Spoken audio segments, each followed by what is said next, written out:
Sir, I do not look upon our plan as an over-ambitious one. One has to remember while considering it that our population is increasing faster than our means of production.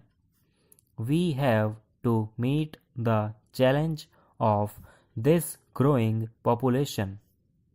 Undoubtedly, birth control is important, but it is not easy to carry out propaganda for birth control in a population of illiterate people and superstition ridden people. Then, sir, unless we plan boldly, we shall not be able to provide employment for our people. We have to bear in mind that it is essential to provide employment for our increasing population.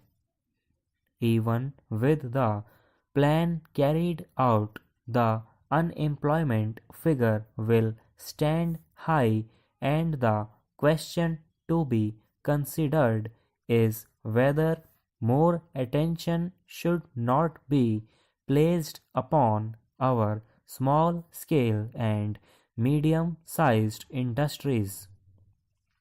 It is not possible for us to ensure that all sections of the population get the benefit of the plan. After 10 successful plans, a few industrialists, despite our heavy taxation, own nearly 75% of the total capital of our public companies. Banking facilities for the common man are few, and even banks favor large business houses because they have more guarantees to give than the small people. We have a large landless population, and large numbers depend upon it for support. What we need, therefore, to plan successfully is greater cohesion, greater emotional integration, and greater national unity among ourselves. We are wasting time over quarrels that do not touch the common man. Both the government and the opposition parties have responsibilities towards the mass of our people. Is it not possible for all of us, regardless of party labels, to cooperate fully in all those tasks that make for the welfare of the common man? Can we not forget petty party, sectional, communal, and group differences? Is it not possible for us to have a national as opposed to a mere party outlook towards the problems raised by the plan? Sir, the general elections are coming. It should not divert our attention from the main task of finding solutions on a national basis to the problems of unemployment, health, and education. These are the things that our people mostly need, and to them we must devote our full attention. The second thing that I would like to emphasize is that though our national income has increased by 42%, we do not exactly know how it has been distributed. It is not enough to say that the per capita income has increased. The right question that has to be answered by us is whether it has increased in terms of real income. For that, we have to see whether the price level has kept pace with the wage level. It is no satisfaction to a man that his nominal income has gone up, though at the same time the price level has reduced his purchasing power not only for luxury articles but for articles of common consumption. Concessions have been made to industrialists.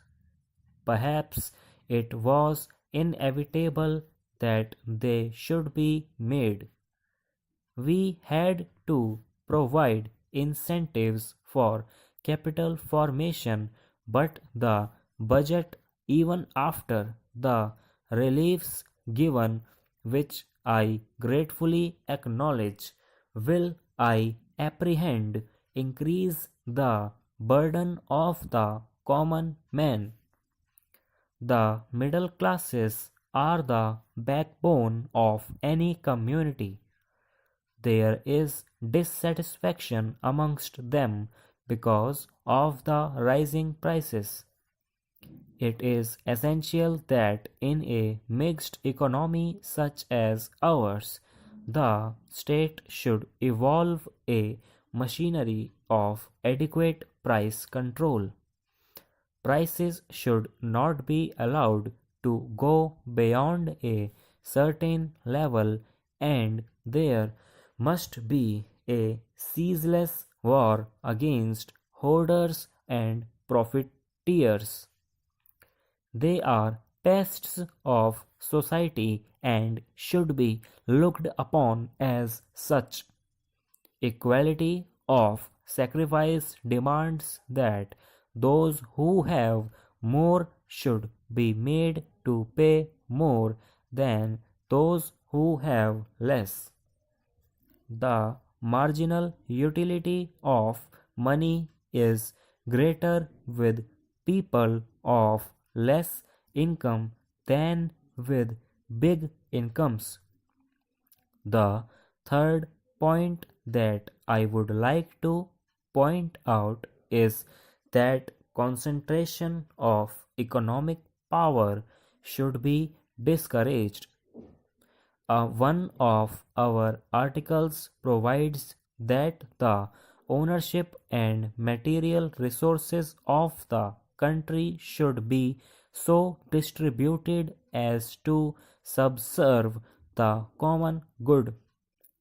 Another article provides that there should be suitable legislation for a living wage, fair conditions of work, decent standard of life, social and cultural activities, and full enjoyment and leisure, as also for the promotion of cottage industries on an individual and cooperative basis in rural areas.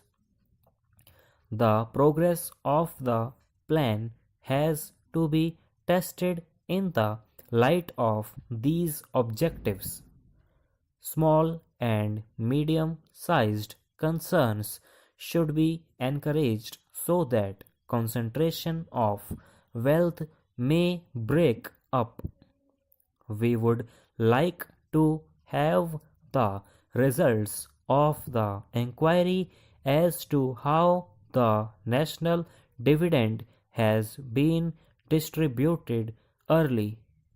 We should know